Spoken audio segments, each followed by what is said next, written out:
While thought exists, words are alive, and literature becomes an escape, not from, but into the living. Good evening, and a very warm welcome to each and one of you present here.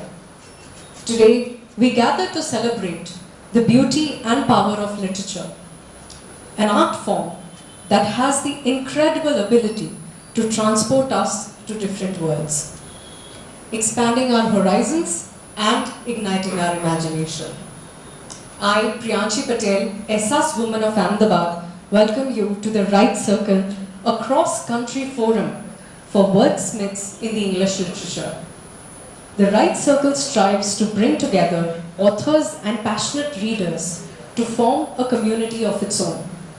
It's an honor to have all of you here for yet another session of the Right Circle. We're all particularly privileged to have Utpal Kumar grace the occasion with his presence and giving us the opportunity to listen to him in close quarters as he wades through his experience and reflections with today's moderator, Nirja Gupta. Before the captivating rendezvous unrolls, let us take a few seconds to introduce to you the Prabha Khaitan Foundation. Prabha Khaitan Foundation, a non-profit trust based in Kolkata, was founded by eminent literature and cultural activist late Dr. Prabha Khaitan Foundation in the early 1980s. The foundation is dedicated to socio-cultural and humanitarian causes. It is also committed to promoting performing arts, culture, education, literature, gender equality and women empowerment through authors' meets, book launches, literature festivals for veteran and child authors, panel discussions, boutique festivals, and performances of singers, dancers, and theatre performers.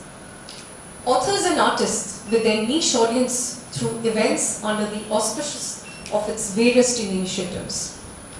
We are overjoyed to share that the 3-time Grammy Award winner, Ricky Cage, the man behind the signature caller tune of Prabha Khaitan Foundation, has curated 12 amazing musical pieces to score across video invites of social media platforms. It's a pleasure to introduce the music of the month, April 2024. This piece of music is inspired by our homegrown game of Kabaddi, a contact team sport that originated in ancient India. Today's session is in association with Karma Foundation, House of MG, and with the support of SAS Women of Ahmedabad. Moving ahead, please allow me to give a brief introduction of Utpal Kumar. Utpal Kumar has 2 decades of journalistic experience and has written hundreds of articles in several newspapers and magazines, and is a strong nationalist voice in the mainstream media. Bharat Rising, Dharma, Democracy, Diplomacy is his first book. And in today's conversation, we keenly wait to get many takeaways from you. The moderator from the evening is Nirja Gupta. She has authored 22 books and has more than 60 publications, including research papers, journal articles, conference articles, book chapters, book reviews on various subjects. And under her guidance, 27 students have successfully completed their PhD. Without much delay, over to you, Nirja. Namaste, good evening. At the onset of the new, what we say, Hindu Varsh, because from tomorrow we are starting 2081, it's a pious day.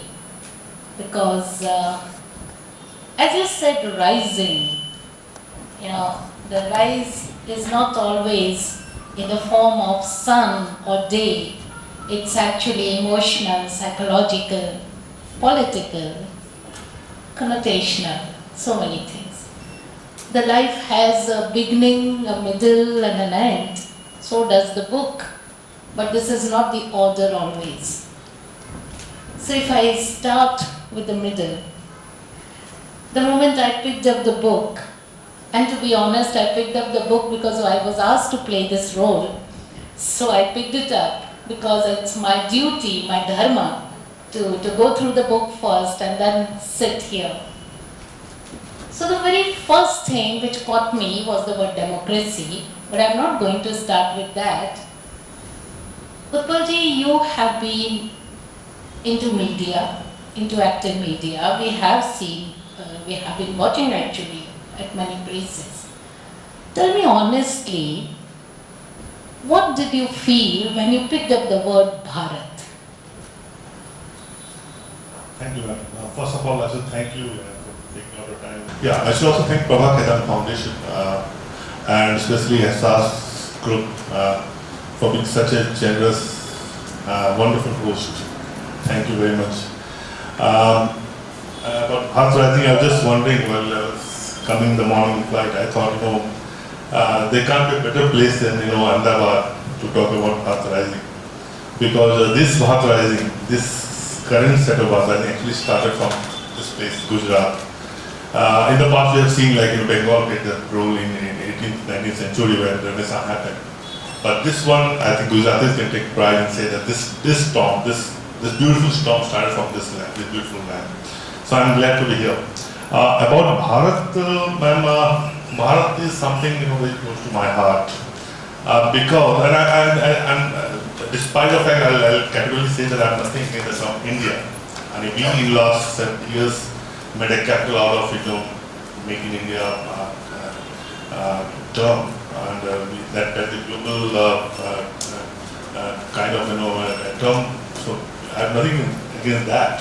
But Bharat is something, is the only name which we have given to ourselves.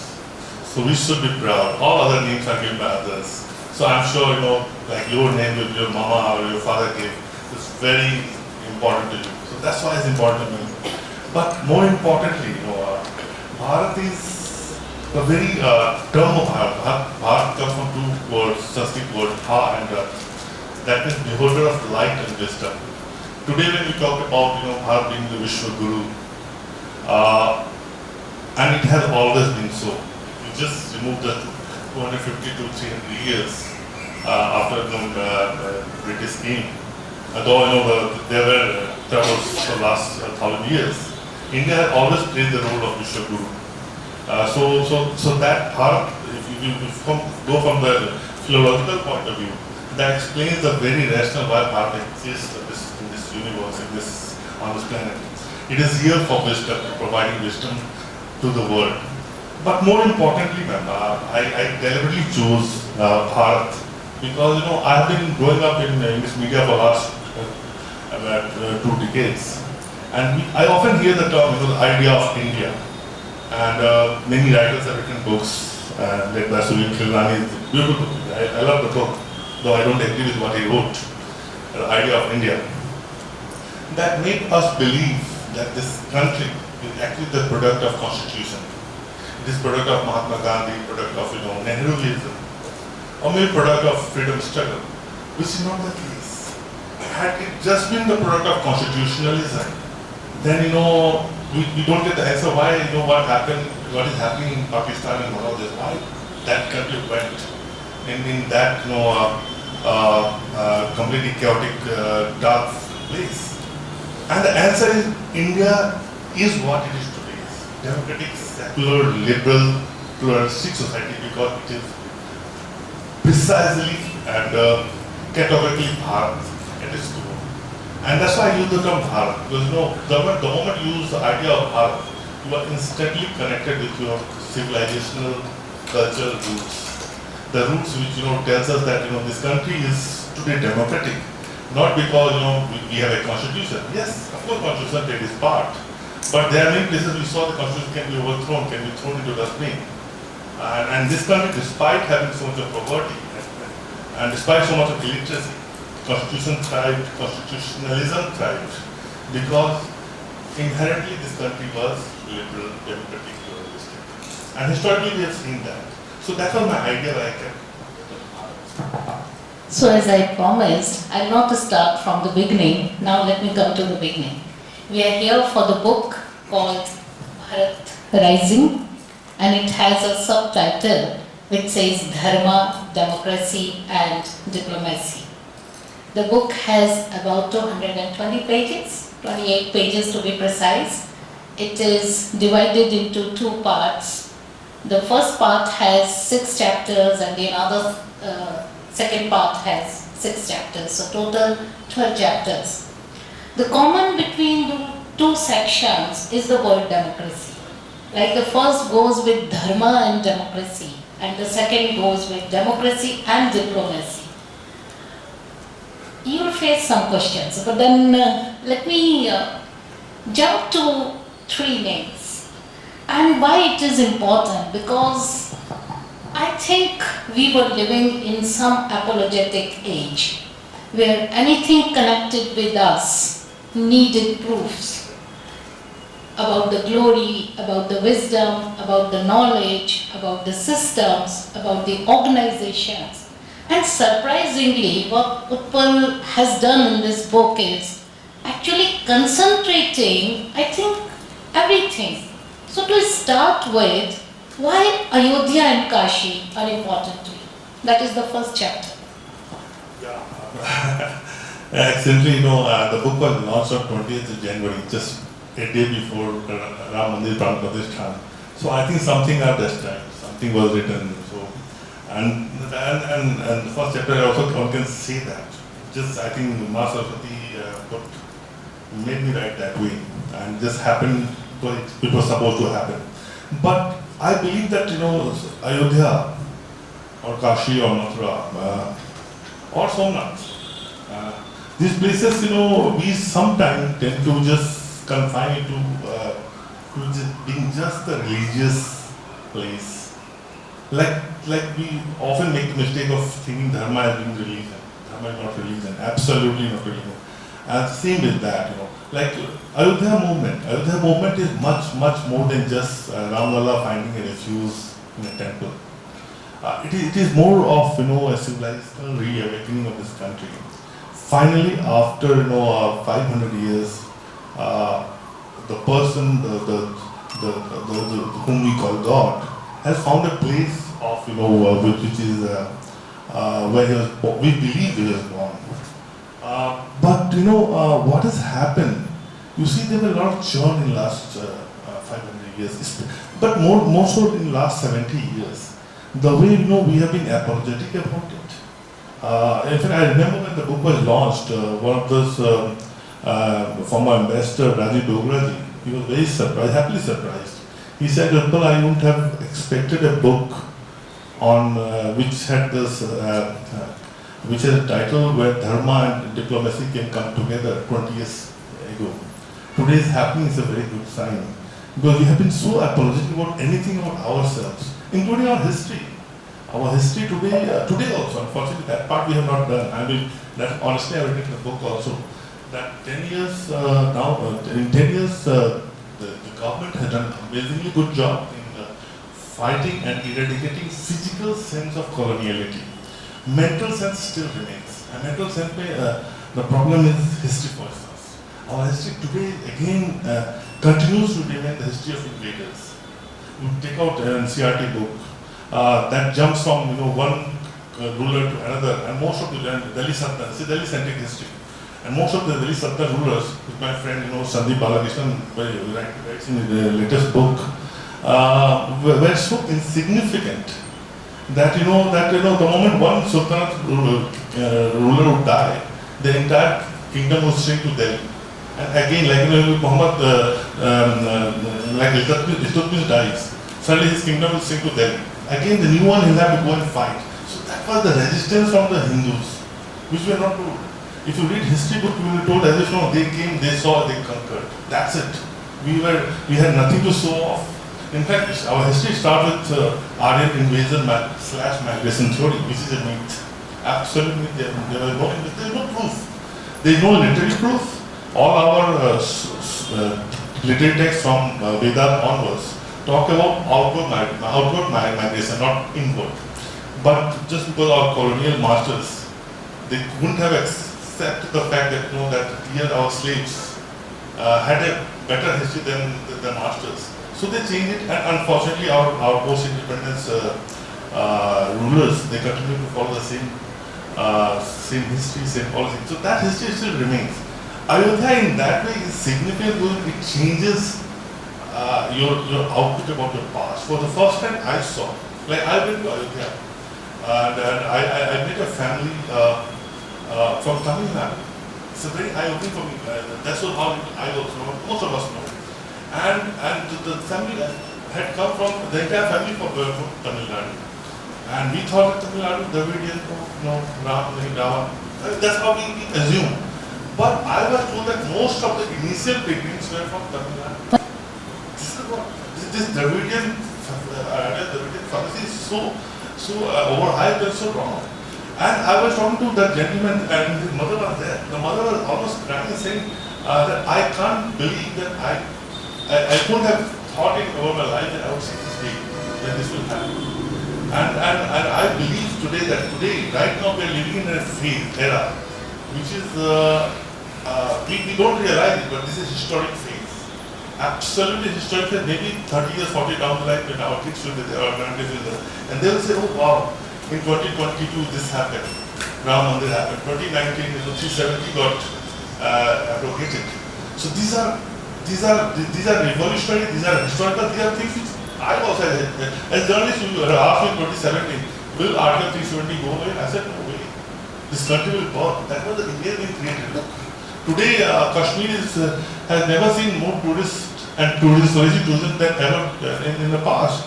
So this is a time when things have completely changed for the better. Challenges are there, and Ayodhya is kind of an example. It is kind of a sign of the things to come. So basically an idea about journalists is that the journalists, they create perceptions. Here what we are saying.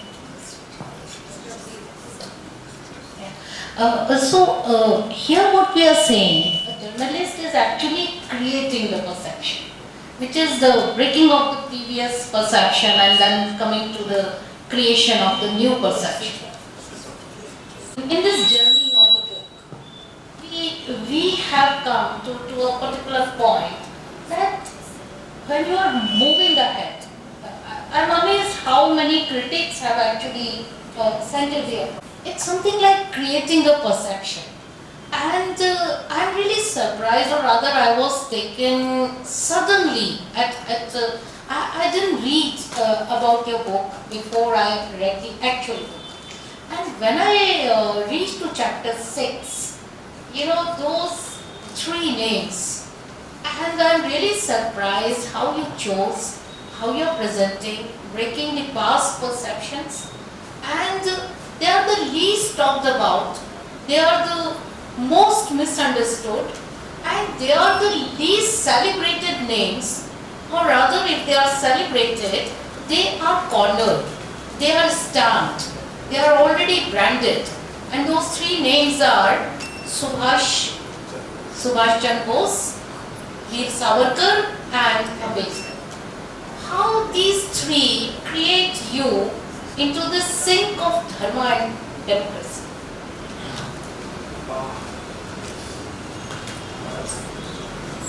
First of all, my idea was when I thought of these 3 gentlemen, I wanted to get them. To one, they were remarkable personalities of their own, and they have been largely misunderstood, including Ambedkar. You just know one facet of Ambedkar, and everyone knows one facet of it, and they choose black 5 men and 5 blind men and elephant story. So they want to choose and they want to project in that way. Savarkar, we know, we realize there can be no better revolutionary than him, somebody who completely sacrificed his entire life, and he had to face economy his whole life, including even when Mahatma Gandhi was assassinated. His name was put there, and put there with malice, and this was accepted by none other than Ambedkar. Ambedkar told the lawyer fighting on behalf of Savarkar that there are places from up which want Savarkar to be implicated. We all know who are up there.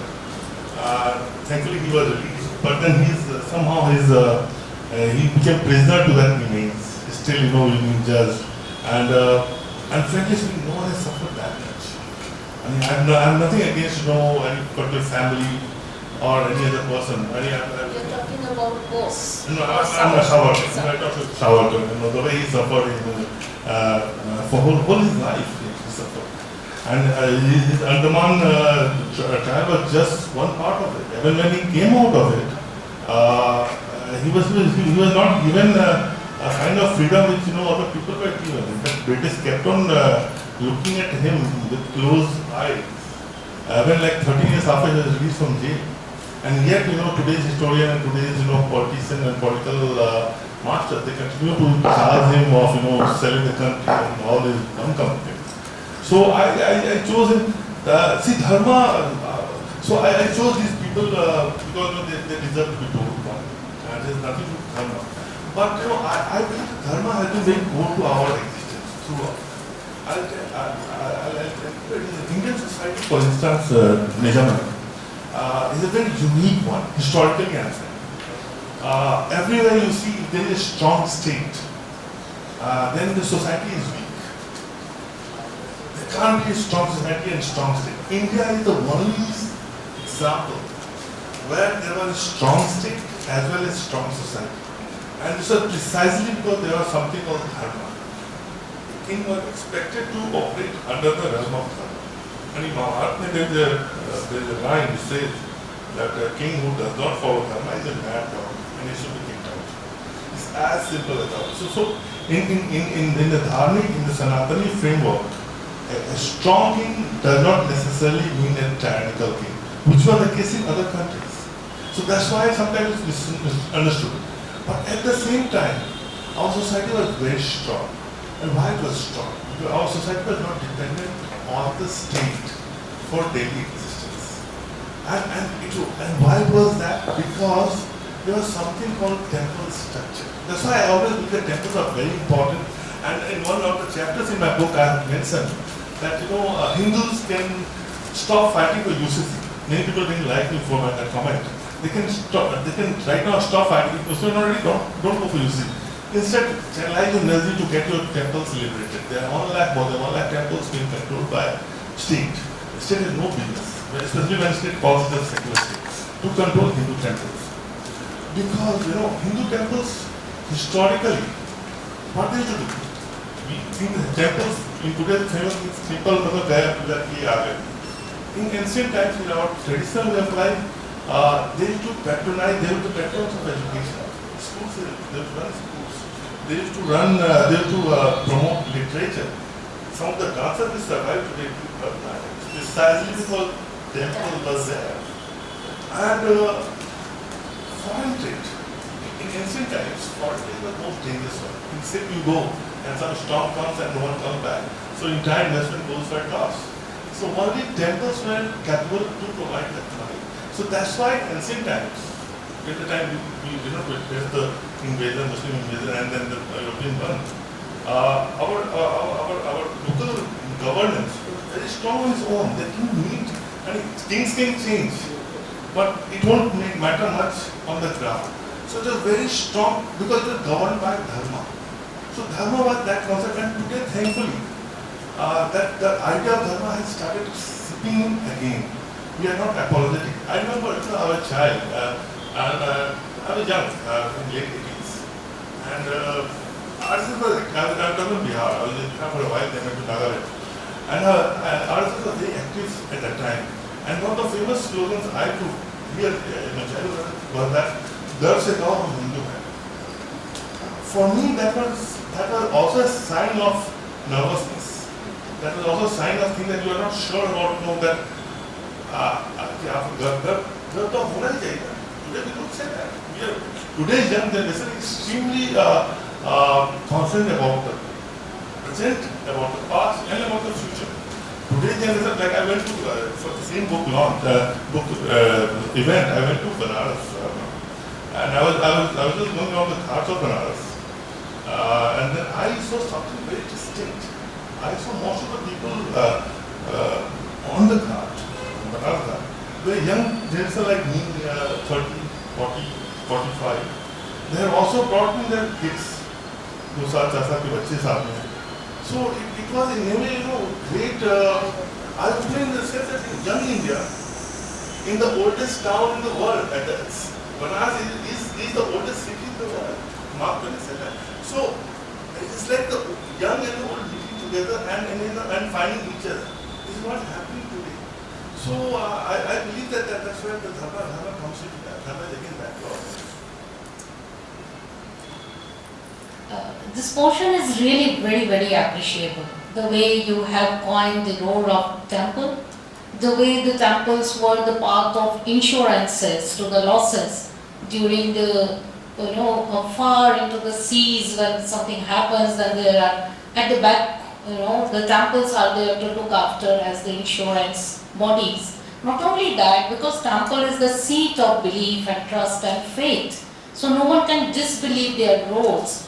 And when the same institutions are now being taken away by the government, very subtle way of, maybe this is a very important book for the policy makers, for the strategists, for the people in public administration, because as if we read the title, it looks like a right-winger writing something in the comfortable atmosphere as per the feeling and emotions of the majorities.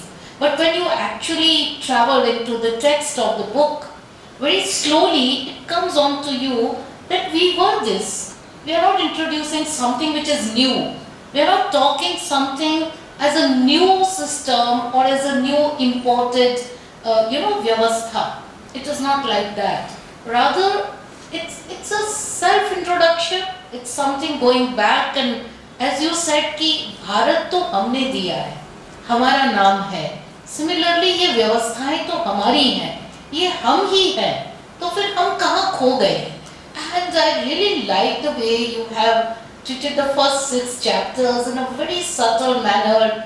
कि Dharampal ji has written there are lack of schools only in Bengal province, and in entire India there were about 18 lakh schools at that time, which the society was looking after and all.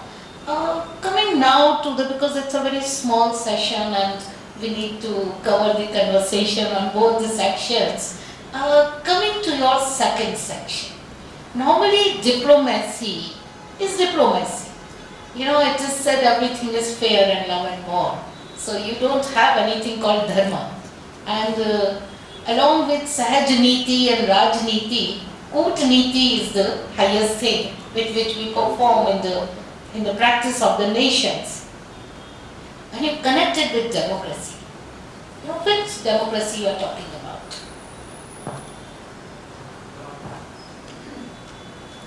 Basically, foreign policy is what? Foreign policy is something where you put the interest of the country first.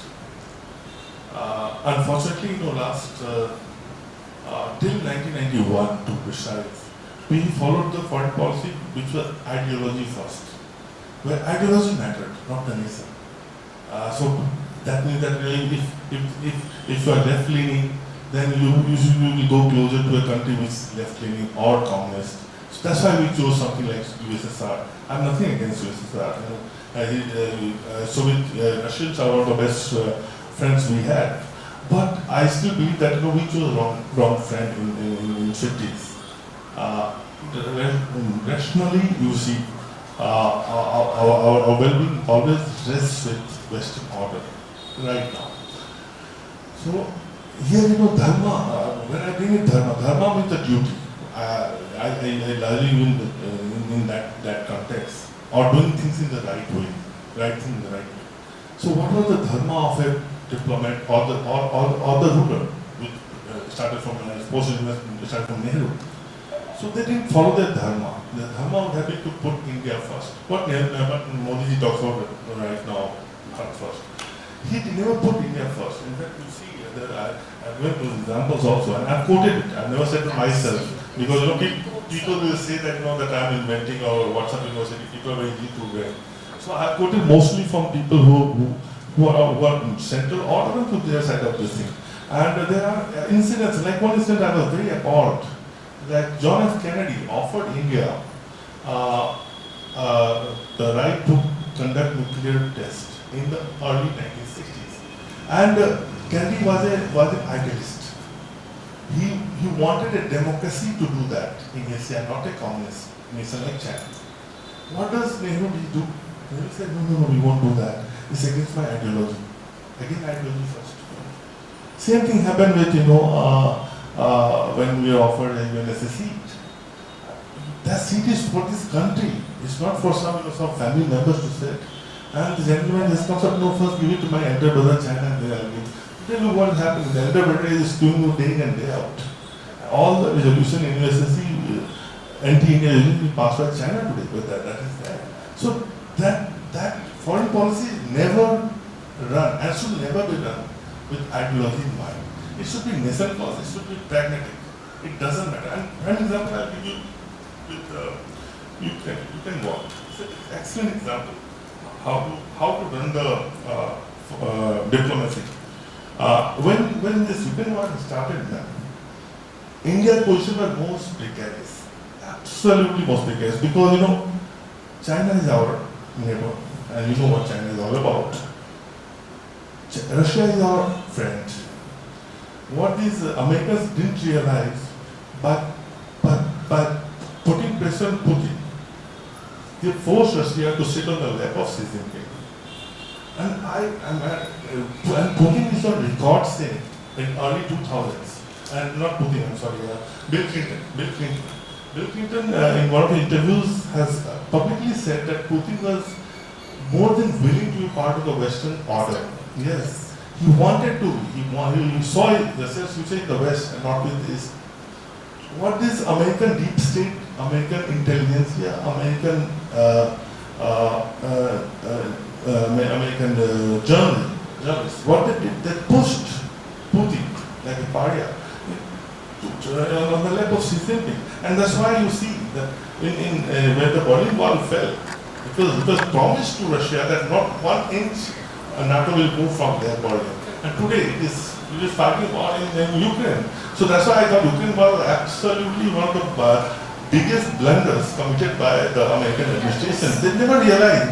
And just imagine how things would have been good for them. Had they got Putin, China would have been completely encircled. They Putin on the north and the west, and India. And they could have dealt China in a much better way. Today Chinese Xi Jinping must be laughing and saying that look at the idiots. And the game was there, they lost it. Yeah. So this happened. So there, we started, when this war happened, we were completely at a very precarious situation where our allies West, our friend West were fighting our allies. But look how in 2 years we turned it around. Today we are comfortably placed. We in fact use it in some way to sell the oil and all this thing and make some money also. But that's how you have to run the country, and the entire world acknowledges it. World will acknowledge only when you help your country and become a strong nation. Otherwise people will laugh at you. That's why I said that for the first time in the independence, post-independence history, the government followed its dharma or diplomatic dharma in the right way. And we see the result. We see in Pakistan, for example. Pakistan is one of the policies we hardly talk about. But this government has done an amazing job in Pakistan. And I believe that like what Narasimha had said, that not talking also this form of politics, not holding dialogue with your neighbor sometimes can also be best diplomacy. Today we are not talking to Pakistan. Look what has happened. From 2000 to 2010, we had the most engaging interaction with Pakistan at that time. First, Vajpayee was a very good prime minister, but he has a weakness for Pakistan. He used to always run from Lahore, he went to Kargil, he went to Agra, yes. And he was followed by Manmohan Singh, who was another idealist, who almost traded off Kashmir. In fact, one of those diplomat, he was an ambassador, he told me in as many words, thank God, thank Pervez Musharraf that we didn't lose Kashmir. The 2006 treaty, which he was signing with Pervez Musharraf, it contained the clause of demilitarization. And imagine what will happen if army is pulled out of Kashmir. Who will go there? Jihadi will go there. So that's what happened when you talk to a bully. You should talk to a bully. For the first time we have said that first you behave yourself, stop being a guru, then you talk. And look, there's no bomb blast happening anywhere in the country. So yeah. The last 6 chapters, actually, each sentence what you're saying is just like the Pandora box. You know, the way swiftly you have opened up the fallacy of the Nehruvian era, the way you have projected that left is nothing but a fallacy of 60 years, and then it is nothing, we have kept them alive, actually, in our thoughts and our actions, but they don't exist, it's our fear. It's a beautifully, it's reflected in the writing. But the another thing which the prospective readers must know is about the Kashmir, that today at least we are at the position of talking about POJK. And we are not talking about Kashmir at all, that is being solved forever. But we have seen those days where again and again we would sit down and wait for the people to come and have talks in Delhi. They were given the charter planes and special tickets and special hotel arrangements and Bandar Bakht Gadiya and whatnot. And nothing would result in anything but the jails and agitations and all. Very subtle manner you have brought out this whole entire ecosystem that we are passing through. You know, how we lost our permanency to ideology, how we lost the area to China. That was such a prized position of Seattle and all, and still we are fighting with that. How POJK was ours, actually it was just by mistake that they took it over, and how the individuals can actually impact the diplomacy. What I am amazed is your inclusion of Chanakya into this entire thought, and how in a subtle manner you made us realize that go back. Means there is so much to learn from the past. Don't forget the past, because past is not to be kept with the marked books in the library. They are the living lessons to us. Something of that. Yeah, I think it's a wonderful question. Why we should learn from, especially Indian in past, as an example, because India is a country of strivers. You know, we always experimented and saw if it works, then we took it forward. It was not a commandment-based society where somebody said a commandment, there are 10 commandments or 8 commandments and follow it. Everyone went his own way and found the truth. My truth can be different from your truth, but we all were free to do that. And that's why our examples are more relevant even today. Like Chanakya you talked about, Chanakya's Mandala Chori I talked about in the book. And that category says that, that neighbors never cannot be friends. But neighbors never can be friends. Today, for example, Pakistan is not our friend, but maybe Afghanistan can be our friends. The same with, China, how China is behaving and misbehaving with us, but say our friend. So that is just one example, very subtle example of how we need to be less apologetic about the past, which I think we are already becoming. We are embracing this. New generation, I find, is very much, confident about. They are modern, they are very tech savvy, but they are extremely rooted and very proud. And it will only increase if we take them to right direction and not mislead them in some way. So I'm very hopeful about that. Maybe 2047 might be the phase when we might actually start seeing something very important in that way. You talked about Kashmir, for instance, man. I totally believe in that diplomatic part. Kashmir, for that matter, for 70 years precisely, or 60 years, we were talking on the wrong term, absolutely. Like discussion is what? Like if I invite you for a discussion and on certain issue, like for example this might be a discussion, so we have to divide it between ourselves. You have to do give and take. On Kashmir you can't give and take. Kashmir is a part of Kashmir has already been taken, and they have already taken POK. So for the first time in 70 years, some quarter, I'm still not saying that all part of the government, but some strong part of the government have started talking sense. They are talking that यदि बात करनी है तो हम POK पे बात करेंगे. कश्मीर पे क्या बात कर सकते हैं? कश्मीर तो हम देंगे ही नहीं आपको. और वो तो out of question तो नहीं है तो बात. And that's why it happened. In all these years, you can invite all these Kashmiri separatists with all this fanfare. and again the next year we will put them in jail. Because you can't compromise. Our basic, the parameter was wrong. For the first time we have realized, बात करेंगे, युगे करें. वहाँ उसका थोड़ा, we can be slightly more, flexible in some, I don't know how far, but yeah. So yeah, that is a new awakening that's happened. And that's why I believe that your heart is genuinely rising, and I'm hopeful about that. Now coming to the initial part of your book, I was amazed to see the comments from all sections. How did you manage that? Because I could see Ernest also there, then Makarand is there, Sibal is there, everyone, Gautar is there. Means they have commented with such a enigmatic spirit, telling that this is a must-read thing. And I'm sure when a journalist turns, a strategist in mind and reflective in the writing, then something the society can expect, because you have seen the climates, the ecosystems, the zones, and out of that, if you draw it out and then put here, how you could charm the critics, those people who don't look beyond their noses. So what do you think, would have charmed them? Apart from the title. It is very difficult. I think I'm lucky. Very difficult. We are not expecting that short answer, so lucky is of course a byproduct. But to be honest, I knew some of them, and they knew what I had to write. Let me expand the question. Did they question? Did they put any question to you? Did they have anything particular in their mind which you have been able to break it? Any fantasy, any phenomena, any thought? Because they are all sailing in a set design. We have finished ourselves and fighting with each other. Sometimes we fight with the writing, sometimes on the stages, sometimes on the ideologies. But how do we survive? Honorable Prime Minister, he has given some destinations for us.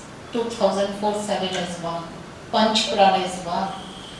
How this society, which has so much of ideological stubbornness, survives this? I think we are, and this is where only I kind of agree with Amartya Singh, otherwise I largely disagree with whatever he writes, that we are an argumentative society.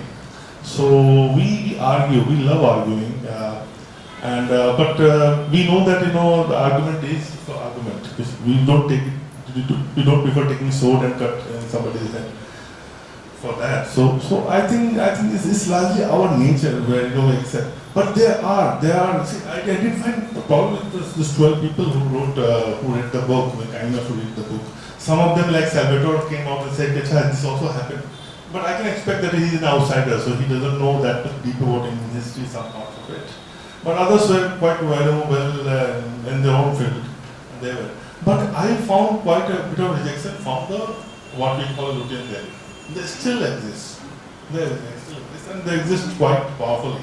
There's famous dialogue in Kashmir Files कि government तो किसी को system हमारा system अभी भी उनका है, and that's why they are worried. 2024 might be very important in that way. Because after that that वो बांध जो बना हुआ that might break. So there they were this thing bit of some people said don't talk at all about it, let it die down. Some some reviews supposed to come out in some places didn't come out. So, but this happened. But in today's world, you can't stop. See, there's a beautiful genie called social media. That beast is uncontrollable, and that has actually also helped Sanatana society speak up and talk. And that's why you find people like Ramjan Guha and others talking so much about internet Hindus and all this thing. Because that, see, they control few newspapers. They're very good. They will just try to talk to the owners and control everything. But social media is like Hinduism, Hydra had it. So you don't know which person to control and curb the voice. So for today's world it doesn't matter. I think Hindus are the blessed society, get a new adjective every day.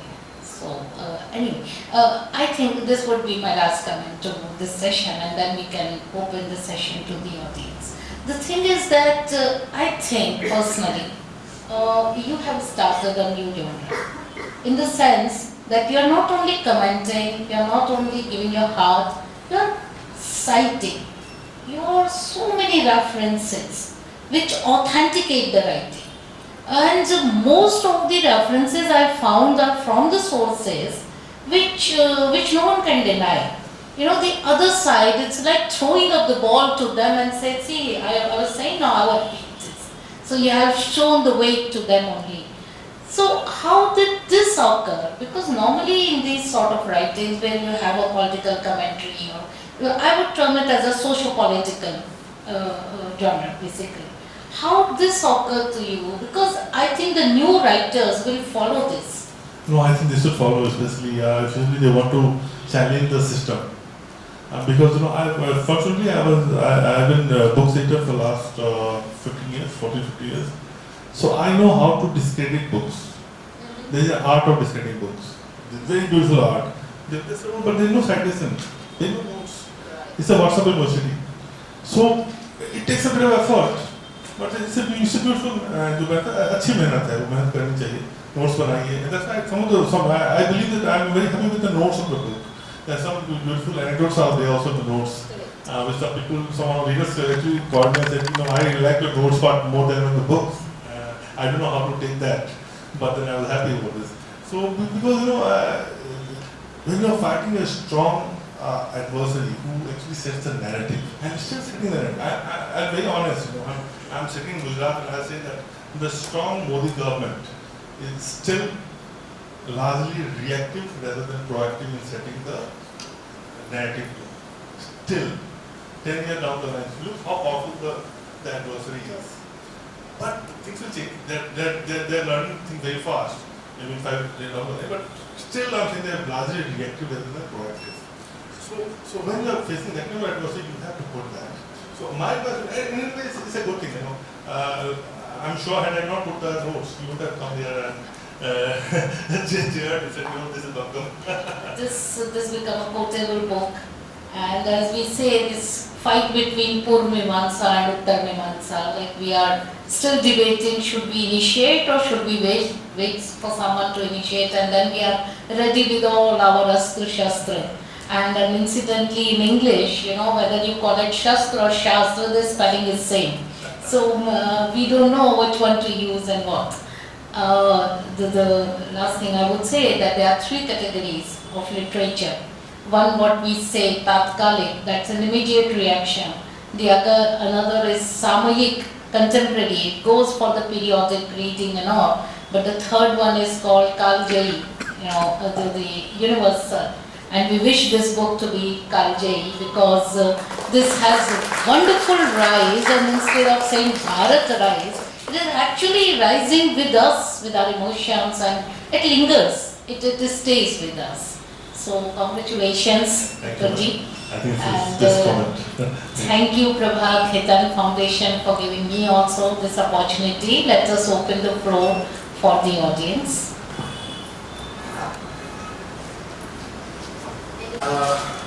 You said that the Modi government is still reactive and not proactive. So, could you, give some idea when the NCRT would be able to actually change the entire narrative of our history? Do you have? You must have done the study. At what stage they are still, what is the hindrance, actual hindrance? What is stopping them? At our level, from the readers end, we're still waiting. We have no idea what is stopping them. Because what they have to write is the truth. And right, so there's nothing wrong in writing the truth there. So from the readers end, I still wonder. So you must have done your research on this, I guess, when you wrote this book. So you could give us some idea what is stopping them actually. I think it's, I'll say that, that ultimately, when we talk about this fight, this thing, they also about this fighting this Mexico and everything. But problem, I think, see, I'm really, I'll be honest with you, I have the same discussion as you have. In fact, I met somebody in the education ministry 3 or 4 months back, and he thought that I'm not the normal journalist, normal secular. So when I asked him, he said, "क्या हो रहा है?" So the gentleman Babu, sorry, the bureaucrat, I won't name him, the senior person, he said, we have not touched enough. We just made some changes, so they know nothing to worry. So I said, yeah, that's why I'm worried. That's the reason I'm worried about it. So when is going to change? So he was stumped completely. He thought that I'm going to ask something else. But I believe that, that such was the level of, the resistance which this government has faced. Let's be very honest about that. I mean, I have faced, and you can change it one day. This is not difficult. But such is the level of the opponents across, and it's a global one. Trust me. If they do anything here, suddenly it becomes a global phenomenon.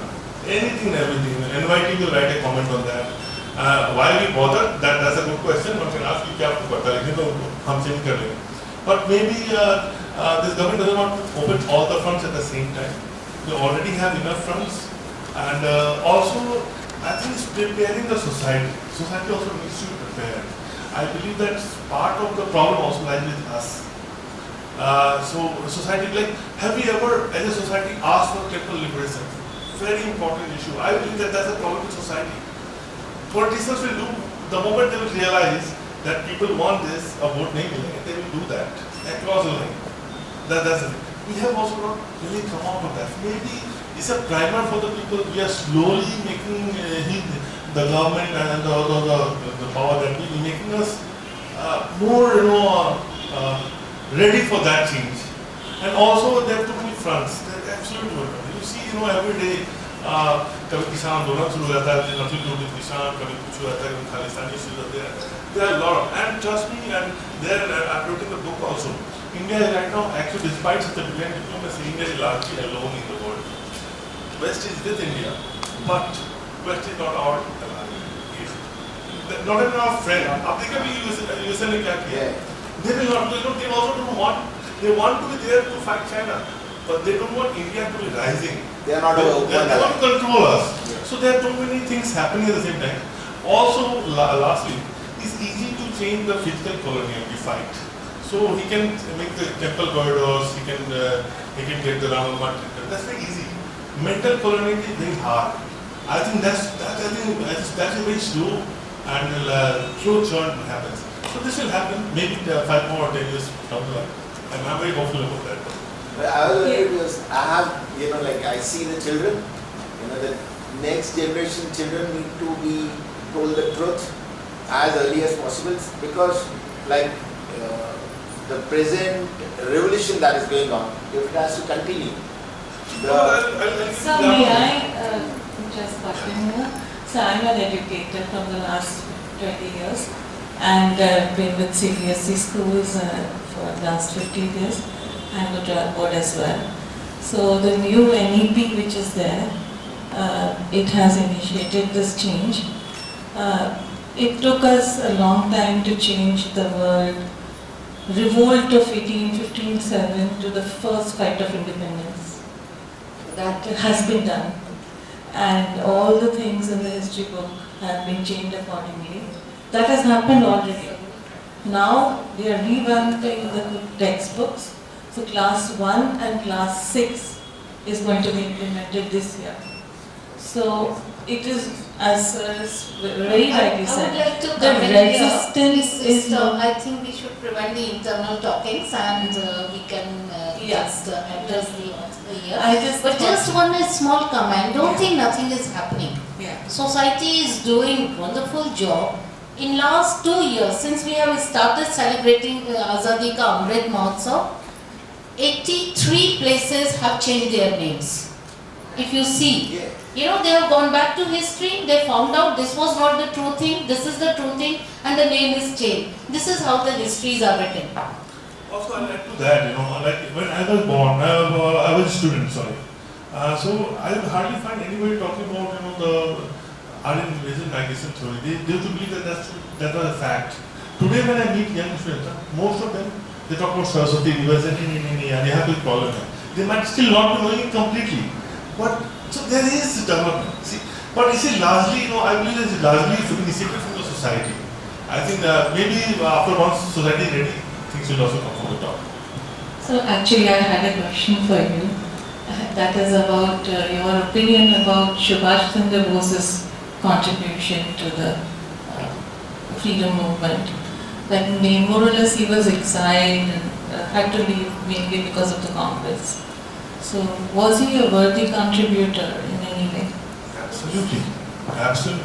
In fact, I'll tell you how Congress misused Netaji's popularity in the late 40s to win elections also. He was most popular in the 40s and the 46 election, all these things, he used Netaji's name to win elections. Actually, in fact, there was a strong section of the Congress, and when I say strong section, means automatically means Nehru.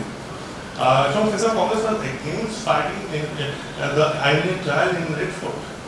There was internal study being done in Congress. We said that no, they बहुत बड़ा issue बन गया लोगों में. So they all jumped in. All jumped in when people are there. It was all that. And frankly speaking, Weber, I think Lord Weber, he categorically said when he was asked what was the contribution of Mahatma Gandhi in India's independence, and he said in a very chalk voice, minimal, M-I-N-I-L, minimal. That's how he used the term. In a very focused way, he said. And British rushed out of this country precisely because of they stopped trusting their own military, and the military was changed through the exploits of INA. So it was actually the role of Subhash Bose which got the independence in that way, and of course exploits other things. And that's why you see that data came after that. Even after so-called death, I'll say so-called because it will not come to. He didn't die. I believe he didn't die in 45. There are so many evidences and so many question marks on that. But so-called death of 45, even after 2 decades of that, Nehru spied the family of Subhash Bose. So that's what the kind of popularity and power he held on the imagination of the people. And he was absolutely, he was again somebody who was ideology-less. See, he was a hardcore leftist. He was more leftist than Nehru was. I'm sorry, that part is a fact. But he was willing to go to even Germany, he was willing to even go to Japan for his country. For him, his country was most important. You don't get position like that. So very well maintaining all the points. Thank you, both of you. You had really well narrated the entire thing Bharat has gone through, and that now we are going back to our legacies. The only question, since we are very unapologetic about the things that has happened to Bharat, by our own people, that is more of Nehru family. And since you have been a journalist, my question to you is that when you say that Nehru was putting ideology first, so was it really ideology or was it his individuality? That's a very good question. It was a very ideology pushed the family first. Because see, had it been ideology, I know a few communist leaders. I hate communism per se, because that is a harm to humanity the most. But as a person, I see some of the communist people I met, they live frugal life. As an individual, I admire them for that. They never harmed in other ways. But individual, I'm saying. Nehru में आप वो भी नहीं कर सकते. On individual level also he was very smart. He pushed his daughter, he pushed his family, he pushed himself also. Like like into this book, like I compared Naya Bharat. Like one of the provocation to write this book was that so many things were said about New India, that this authoritarianism and minorities are endangered. So I compared New India with Nehruvian India. And I realized that Nehru was hardly a Democrat in any sense. And in fact, the way he was selected, that was also not democratic. Out of 15 people who were supposed to choose Prime Minister, 12 voted for Sardar Patel. Just 3 voted for him. And after that, and another thing, he, like Kejriwal is doing today, he initially said that there will be one person, one post. But the moment, Sara Patel died, he first threw out Pushottam Rajtandon, who was a right winger. He was a party president, he was pushed to go out. And another undemocratic wing. And then he took over the role of party president also. So for next 3-4 years or 5 years, he remained the party president as well as the prime minister till the time he thought that now everything is under control. And then again he became the democratic said no, there should be one person and one post. So it's very convenient in that way. Also the way he pushed, like he got communist government in Kerala dismissed. I have no sympathy for communist government in Kerala. But then again, it's undemocratic. So yeah, he was very smart idealist. So just pushing ideology was just in Leeds. Even Leeds was not following that ideology as well. No, he pushed ideology till the time family didn't come into the life. Yeah, I mean, that is the underlying. Thanks for the answer. Thank you very much, Utpalji, for an intriguing and lovely session. I wish we had more time, but we are time bound here. On behalf of the foundation, I formally thank Utpal Kumar. Your insights have truly given food for thought for this evening.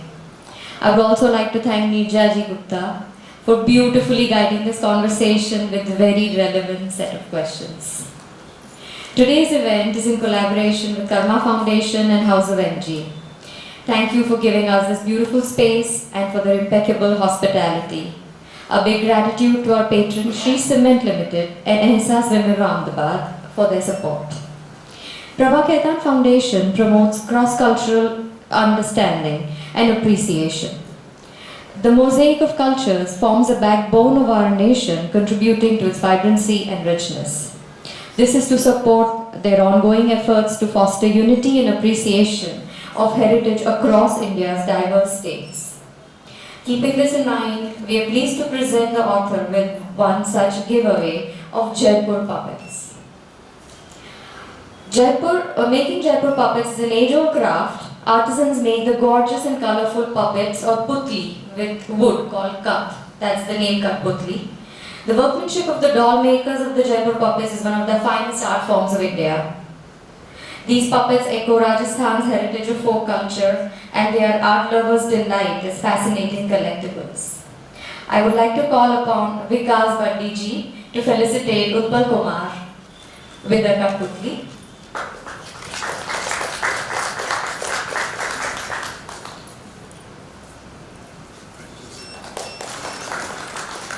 And I would like to call Tulika Sahaji to felicitate Neerjaji with a Katputli.